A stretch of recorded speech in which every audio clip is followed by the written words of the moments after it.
Good morning, everybody. Curtis Wilkerson here with Inside Arkansas on the Pod at the Palace, coming to you with another episode of our daily Hoop Hogs video series.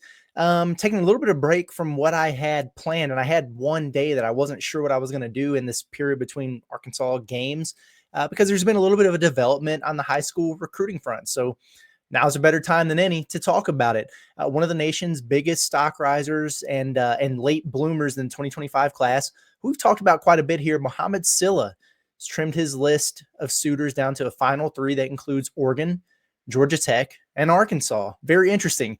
The top available big man in the country. Now, he's the top center, period, at On3, regardless of availability. And he's a top 5 center overall by both 24/7 Sports and ESPN. I don't see him in the Rivals rankings. I know they've had some shakeup with their staff there in terms of the guys who do the evaluations and everything. So I'm sure he'll pop up on the next update there. But a really, really intriguing piece. You know, he started at the NBA Africa Academy and did really well there before kind of coming over to the States at Bella Vista Prep in Arizona. Just super intriguing prospect, you know, who's early in his development, but you can start to see him putting it together, right? Massively high ceiling on this kid. 6'10", 240 pounds too. You know, he might be a young man getting ready to start his college career, but he looks like a grown man getting ready to go to the league if you just look at him. When we talked about him the other day, we had the transfer portal special that we did. We talked a little bit of high school recruiting there. I mentioned how I wasn't really sure how hard Arkansas was pushing here or maybe where exactly they stood in the pecking order overall. We knew they were in there, kind of in his top 5 to 6. Where Arkansas fit, wasn't really sure. Well, here you go. They're in his top 3. Honestly, I'm not surprised Arkansas is a finalist here as much as I am that Washington's not.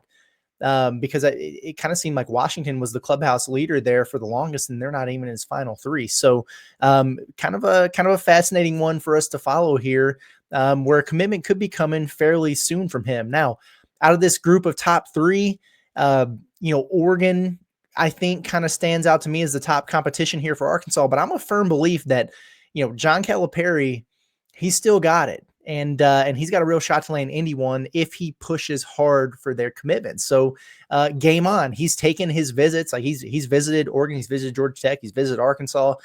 So he's just kind of in decision-making mode now.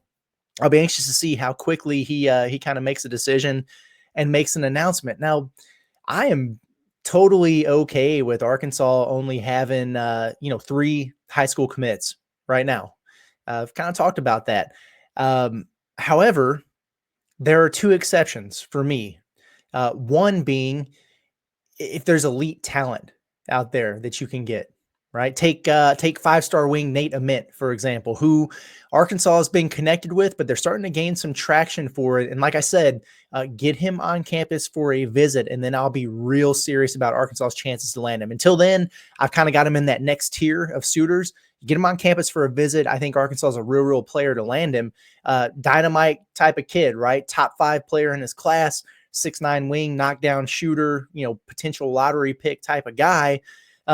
You take him anytime you have the chance to get a guy like that. You get him. Doesn't matter how many freshmen you have in there.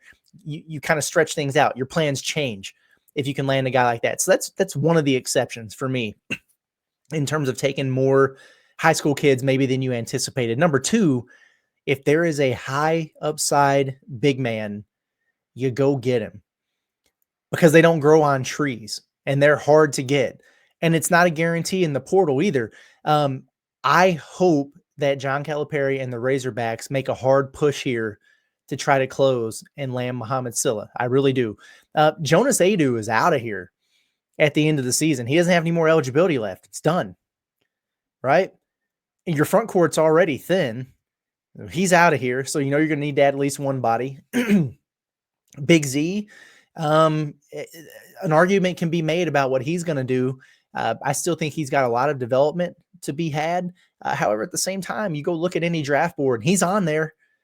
He's on there. Mostly second round grades for him right now, but when you're 7'2" and you can protect the rim and you're skilled as a guy who can stretch the floor and knock down threes at his size and pass it well, there's going to be a lot of intrigue there. You can develop after you get drafted. That's why they have the G League. So it's not always a thing of, oh, he should come back and season in college for another year. So we'll see what he winds up doing. Trevin Brazil, he's wrapping up his 4th year of college basketball, playing some of his best basketball. I just think that he's probably going to opt to start his pro clock. I mean, he went to the combine last year after all. So you look at that, you only had 3 big men on the roster anyway. You might lose all 3 of them. I think at minimum, you're probably going to lose a couple of them. You're going to have to go build this thing out. Now, Arkansas is going to have to replenish the front court. A lot of that's going to come through the portal. Like they're going to have to go out and get an established starting level center. I think that's going to be the big money spot in terms of portal season for Arkansas. Go out and get you a proven big man. But if you can get a guy like Mouhamed Sylla on board, you do that 10 times out of 10. No doubt about it. And maybe you don't rely on him to come in and be your savior right away. We don't Cal to be in that situation where he's overly reliant on freshmen anyway. And that's kind of been my thing where he says, I want to bring in, 3 freshmen and I'd like to have a few returners and then supplement with a couple guys in the transfer portal. I like it. I like the idea of having a balanced roster. But I do think a couple things. They need more depth, one, than they have this year with only 9 guys. I've been on record for that. I think John Calipari understands that. He said as much in some press conferences. Maybe he stretches that out to a 10th or 11th. I think that absolutely has to include a big man. Again, things that I've said a million times. I'm trying not to be on repeat here, but I was really surprised that once Arkansas had their top 9, and then just kind of fleshed out the roster with the back end guys. He calls them walk-ons, they're scholarship guys, not big NIL guys, whatever. Didn't get any forwards. Right, so there just has been no options, and they've been having to practice against GAs down there. Nah, go get you a big man. And if you can get one like this, then I think you're kind of in business there. So we'll see what this winds up looking like. What type of pitch resonates the most with a guy like Sylla? Because if it's immediate role, guaranteed playing time, ball in your hands, running offense through you, whatever, he's probably best served being a Duck or a Yellow Jacket, right? I mean, I think that's probably fair to say. If getting, developed, maximizing your draft stock, embracing the process is the main goal, then he should probably take a long look at Kenny Payne's work with big men, maybe some of the improvements that guys like Trevin Brazil and Z have made. We'll see what kind of impact he has on ADU as we move forward through the SEC season here. And John Calipari's track record with getting guys to the league, it's unmatched. And so if that's the goal and he wants you, you got to take it seriously. So we'll see kind of where his priorities lie there, how hard Arkansas pushes here. If they really want to make a move and close, I think it would be a home run type of deal. You get Sylla in here, you go out and get a stud transfer, spend your NIL money in the front court in the offseason, and then maybe you get another guy out of the portal. Maybe you return a guy, in Z or Trevin, and then boom, you're ready to rock. Sign me up, right? But if I was Arkansas, I would push to try to make this happen. We'll see if they do it. I like the scouting report on Mouhamed Sylla from On3. I'm gonna read it to you guys a little bit here, just so you get an idea about him. Because again, he's a late bloomer. He's a guy that's really come on strong the last few months and has gone from completely off the radar to being again, like the top available big man in his high school class. So says right here, Mouhamed Sylla's best attribute might be that he always seems to be around the ball. That's something I've noticed in the brief amount of film that I've been able to watch for him. He's got a knack for it. He's got the nose for the ball. And that's an instinctual thing that not everyone has. Says he tracks well in and out of his area, both with rebounding and on the defensive end. Defensively, he has some intriguing versatility. I agree. Like he's got some of the hip mobility and the lateral movement. Like he doesn't move like a guard, but for his size, there's some things that I think are translatable there. So I kind of like the versatile word with him as a defender, but that's where his strengths are right now. Good instincts, really good shot blocker, really good rebounder, nose for the ball. Great. All those things kind of play, I think, right away. Let's see. They say he's also good in the passing lanes. So it goes back to his instincts there. Can protect the rim both on and off the ball. I agree with that. The frame, along with the instincts, give him an interesting ceiling on defense. Again, it goes back to that versatility. I think that you can mold this guy into being a weapon on that end of the floor, no doubt about it. Offensively, Sylla shows some nice flashes. He's his best when facing the basket and playing towards the rim. He attempts to dunk everything he catches within 5 feet of the basket. Great. Do you not love to hear that?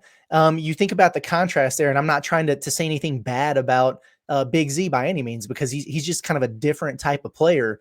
But he doesn't really try to dunk anything around 5 feet from the basket if there's somebody between him and said basket. Now, Mouhamed Sylla is nowhere near as skilled and as far along in certain areas of his game as Big Z is right now, and he shouldn't be. He's a younger player, but he will try to put you in the rim. And I like that in terms of just physicality, aggression, not being afraid to challenge a guy above the rim on either end of the floor. Good. I want you to try to dunk everything. That's something I used to preach when I was coaching NAIA ball. We still had guys who could dunk it. Okay. But that's what we said. If you can get up and finish above the rim, go do it. Because that's a given, man. Trying to, have soft touch with a jump hook. Yeah, you want to work on that. Can you kiss it off the glass with the drop step and go over the right shoulder? Okay, fine. But if you can just reach over the top, slam that thing in, that's about as high percentage of a shot as you can possibly get. So I like that. Let's see, what else do they have here? Where was I? Oh, the 6'10" center rolls well towards the rim. He plays out of the dunker areas. I've seen that. So he's a good, hey, drop it off to him and just let him take that big J step in and dunk that thing. Has some face up skills off the bounce, ripping through from the high post and getting the rim with 2 or 3 dribbles. So getting a little bit more comfortable putting that thing on the floor and maybe attacking some closeouts there. Needs to continue developing the jump shot. I agree, tightening the skill set. Of course, he's still raw, still early in his development, and working on reads and the processing aspect. That's going to be the biggest thing, I think, in the adjustment. He's going to be there physically, but refining some of the individual skills and just getting comfortable within a role in an offense, being a team defender. But again, if you have the intangibles and then you have the instincts, it's something that you can really work with there. So I'm very, very intrigued by the possibility here. When he visited Arkansas, by the way, they've just got some quotes that have been used there, but and credit to, was it Jamie Shaw or was it Tipton that put this? It was Tipton that put it out. And for Arkansas, what he said that he liked the most about Arkansas on his visit is that when they finish practice, that Coach Cal takes all the players and they go over to his house. They just kind of rest. They hang out together. It's a very family type of atmosphere, and that's something that he said that he appreciates. And then obviously, know that he has a lot of NBA players and a lot of big men playing in the NBA. So if both of those things matter to him, that probably puts Arkansas in a decent spot there. But that's cool. That is something a little bit unique that Cal does. Now Muss used to have the dudes over to his house for different events and things, but Cal seems to do that all the time. And it's something he talked about, the Camp Cal thing that they were doing over Christmas break, where they practice in the morning and it's just, hey, come to my house. I'm going to make sure that you guys eat. We're going to feed you lunch, grab a bed, grab a couch, take a nap, chill out, hang out, and then we'll go back together as a team and practice in the afternoon. It's a little bit different. It sounds like that's something that Sylla appreciates there. So pretty interesting. If Arkansas was able to get this done, I like messing with the class calculator over at 24/7, where it's just kind of got your recruiting ranking score as a team, and then you can just add, certain commitments or whatever and see how that would impact things. Arkansas is 4th right now in the country, but there's a pretty big drop off from 3rd down to 4th. So it's Duke number 1, Houston number 2, UConn number 3, and then a pretty sizable drop off, and then Arkansas at number 4. If they land Sylla, they would still be 4th, but they would close the gap a lot. Like, they'd be nipping on the heels of UConn there. And then you would have, Arkansas up there with UConn, Houston, and Duke with a big drop off, and then everybody else. So that would be interesting. We're not even talking about the potential of Nate Ament a little bit down the road here. So we'll see how this all plays out. I'm interested to follow it. There could be a world where he just commits to Oregon or something tomorrow, but I hope that Cal and the staff really, really pursue this, because when I think about my ideal roster construction for next year, it's, that backcourt with Darius Acuff and Malik Thomas, and then a veteran, reliable guard out of the transfer portal. you got to have an old head in there to mentor those guys. And then, maybe you get a couple of your wings back, like a Carter Knox, Billy Richmond, whatever, and then a proven shooter out of the transfer portal. And then you think about that front court, and it's like, okay, go out and get you a couple studs, but then have the young guy with the high upside in there and see what you can do with him. I think it would be a home run addition if Arkansas could do it, and we'll find out if that's the case. But appreciate you guys for tuning in. I know you love the recruiting stuff, and I tell you what I'm really looking forward to is portal season for this basketball team as well. We've had a lot of fun covering it for football. You guys know I'm a basketball guy, so I'm excited about that. It's going to be a little bit different than the Eric Musselman days of them contacting like 150 people, but also be a little bit easier to take to be able to cover effectively. And by the way, if you listen to our transfer portal special the other day, one of the things we mentioned was Miami and the Jim Larinaga situation, some pieces over there that might look to move on. We talked about the 5-star guard Jalil Bethea and the connections there with Cal and the Pennsylvania ties, the Philly ties, and everything like that. Well, Jim Larinaga retired right the day after Christmas, and so now you really start looking at that Miami roster, going, who might be looking to move on out of there? So maybe that is a name that we got on a little bit early to keep an eye on. We'll find out if he hits the portal, and we get to pat ourselves on the back if we're right. But hey, appreciate you guys for tuning in. As always, we'll kind of get back a little bit more into the swing of things tomorrow. I got one more thing that I want to do, just a big picture look at some things with Arkansas. I got some fun facts I'm going to drop on you guys tomorrow, and then it's almost game time again. The Razorbacks are back today. I'm recording this on Thursday the 26th. It goes out the morning of Friday the 27th. So Arkansas is back, beginning practice, getting ready for Oakland, the final non-conference game. Oakland was just in Hawaii. They played 3 games in 3 days. They lost to Hawaii in overtime on Christmas Day. I watched that game. And so they're basically flying back into the continental United States here. Probably going to have a day off, practice for a day, and then fly down to Fayetteville to take on the Razorbacks, and we'll be looking forward to covering it. So I'm out of here. Appreciate you guys for tuning in, tapping in. As always, it's been Curtis Wilkerson with Inside Arkansas and the Pod at the Palace. We'll see you again in the morning. Everybody have a good one.